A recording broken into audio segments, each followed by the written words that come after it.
ములుగు జిల్లా ములుగు మండలం రాయనిగూడెం గ్రామంలో శనివారం రాష్ట్ర మంత్రి దనసరి అనసూయ సీతక్క ప్రజాదర్బార్ కార్యక్రమంలో పాల్గొన్నారు.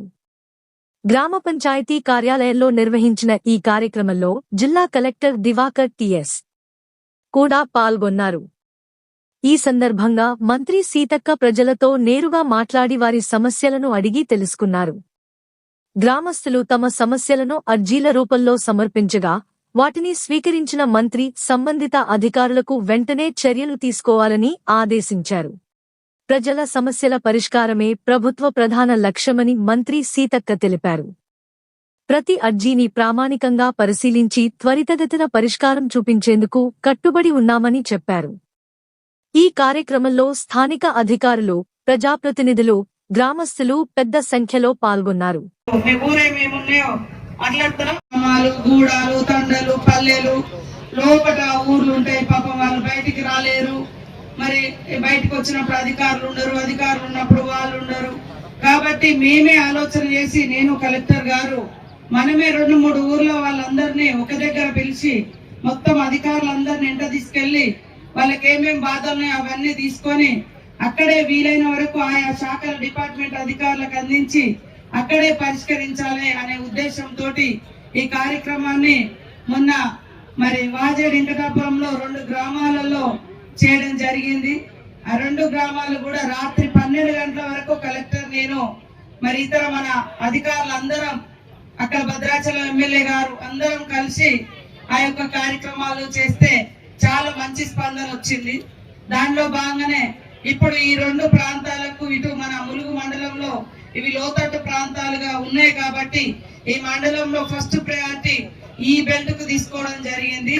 ఈ రోజు ఈ కార్యక్రమాన్ని నిర్వహిస్తున్న మన జిల్లా కలెక్టర్ గారు ఎప్పుడు కూడా ప్రజలకు అందుబాటులో ఉండి మరి ప్రభుత్వ అభివృద్ధి కార్యక్రమాలను చురుకుగా ముందుకు తీసుకెళ్తున్నందుకు వారికి ప్రత్యేకంగా ధన్యవాదాలు. మన డిఎఫ్ఓ రాహుల్ గారు, అడిషనల్ కలెక్టర్ మహేందర్ జీ గారు, అదే విధంగా మరో అడిషనల్ కలెక్టర్ సంపత్రావు గారు, మరి ఆర్డీఓ వెంకటేశ్వర్లు గారు, మన కళ్యాణి మార్కెట్ కమిటీ చైర్మన్ గారు, మరి పంచాయతీరాజ్ డైరెక్టర్ భగవాన్ రెడ్డి గారు, ఇతర అన్ని శాఖల అధికారులు, ఎంఆర్ఓ కావచ్చు, ఎంపీడీఓతో పాటు మంచినీళ్ళకు సంబంధించి కావచ్చు, లేదా చెరువుల కుంటలకు సంబంధించి కావచ్చు, లేదా ధాన్యం కొనుగోలుకు సంబంధించి ఫారెస్ట్, పోలీసు, ఇతర ఉమెన్ అండ్ చైల్డ్, మరి మన అంగన్వాడీకి సంబంధించి అందరు అధికారులు ఇక్కడ అందుబాటులోకి వచ్చారు.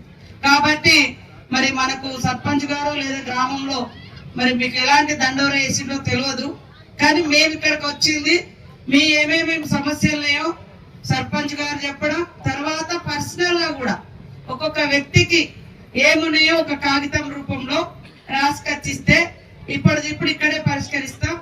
ఇక్కడ కానీ ఏమన్నా ఉంటే ఒక 4 రోజులు 10 రోజులు ఉంటే మీ సెల్ నెంబర్ తో సహా అప్లికేషన్ మీద మాకు రాసిస్తే మీకు మళ్ళా మన జిల్లా కలెక్టర్ కార్యాలయం నుంచి మీకు ఈ పని అయింది, ఇది ఇన్ని రోజులలో అవుతుంది, లేదా కావడం కష్టం, ఇది ఇక్కడ పరిధిలో కాదు అనే చెప్తాం. ఎందుకంటే రోజు ఆఫీసుల చుట్టూ తిరగడము లేదా అందరి దగ్గరికి వెళ్ళడం ఇది డబ్బులు వేస్ట్, టైం వృధా.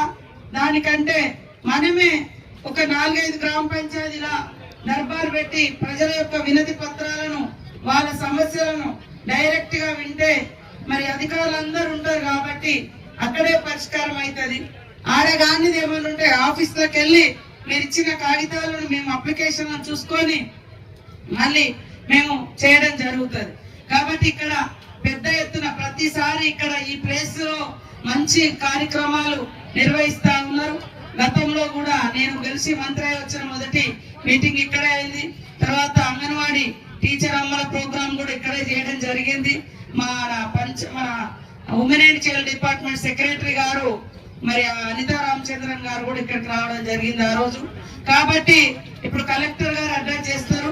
ఎందుకంటే మొత్తం నియోజకవర్గం అంతా, జిల్లా అంతా కూడా ఇదే రకంగా 4 రోజులకు ఒకసారి 2 రోజులకు ఒకసారి వేరే పనులు చూసుకుంటాం.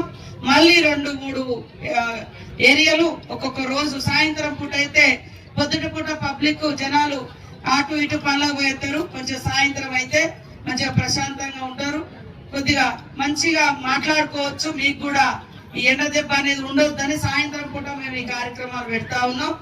ఈ రోజు మా భోజనం కూడా జగ్గనగూడెంలోనే అసలు వాస్తవంగా నైట్ అవుట్ ఉండాలి, కానీ రేపు మళ్ళా వేరే మంత్రులు పొంగులేటి గారికి ఇట్లా వస్తున్నారు కాబట్టి సో అటు వెళ్లాల్సి వస్తుంది.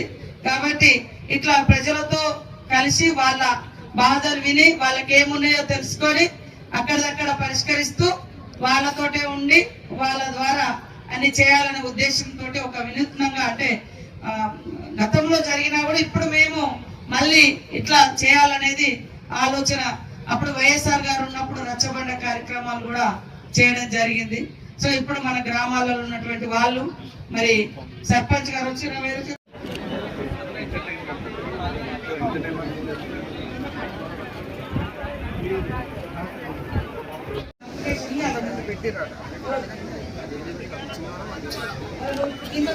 గిన్నెలు